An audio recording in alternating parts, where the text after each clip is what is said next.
Allons-y maintenant avec quelques exemples où on vous demande d'identifier les méthodes d'échantillonnage.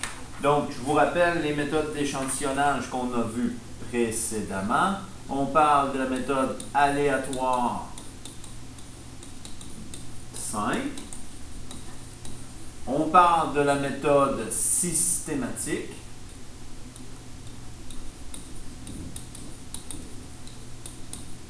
Donc, méthode aléatoire 5, on choisit au hasard parmi l'ensemble. La méthode systématique, on regarde à tous les. Donc, on ordonne nos éléments et on va avec un bon qui est le même à chaque fois. Donc, à tous les 10, à tous les 30, à tous les 50. On a vu la méthode par grappe. Donc, la méthode par grappe, c'est qu'on prend un sous-groupe et on questionne tout le monde.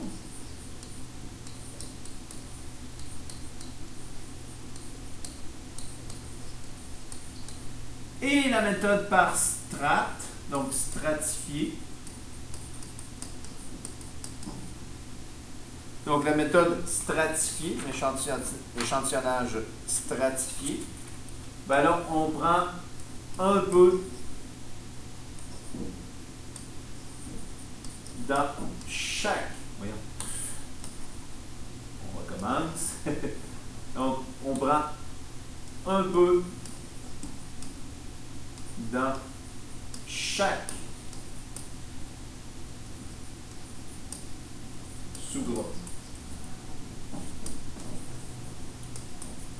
Et de façon proportionnelle.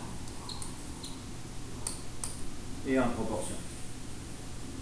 Donc, allons voir les situations. Essayons de reconnaître une de ces 4 méthodes. Alors, pour vérifier la qualité des croustilles préparées dans une usine alimentaire, on examine le 15e, le 30e, le 45e sac, etc., qui sortent de la chaîne de production. Donc, ici, dans le fond, on utilise un système à tous les 15 sacs. Donc, c'est la méthode systématique.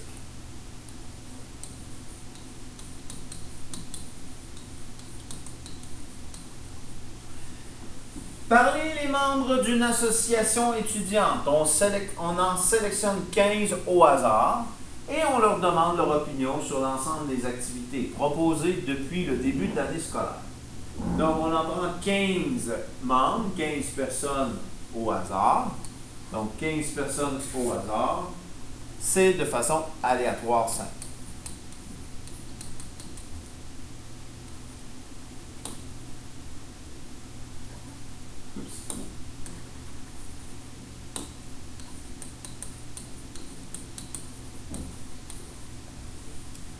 Dans une école de 1000 élèves, 85% sont d'origine québécoise et 15 sont d'origine américaine.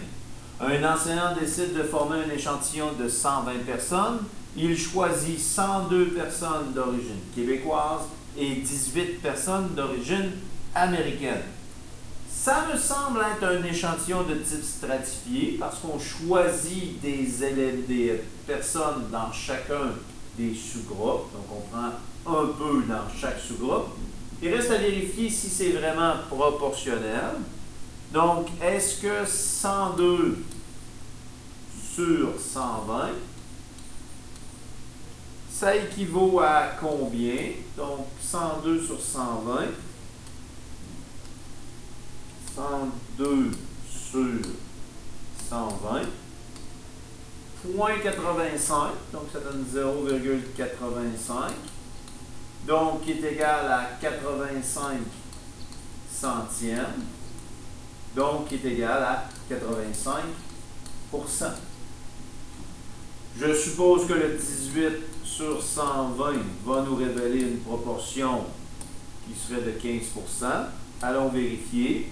18 sur 120, 0,15, donc 0,15. Donc, 15 centièmes. Donc, 15%, qui veut dire sur 100. Donc, c'est vraiment un échantillon stratifié, la méthode d'échantillonnage stratifié. Un échantillonnage stratifié, ou la méthode d'échantillonnage stratifié.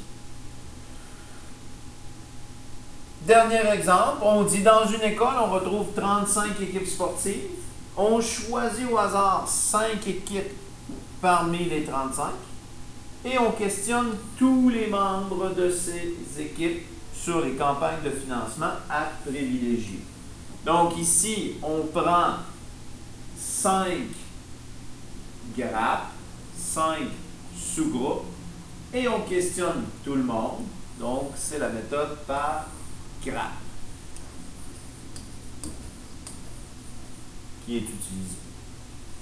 Donc voilà, j'espère que ça illustre un peu plus les méthodes d'échantillonnage et que vous êtes maintenant habilité à les identifier.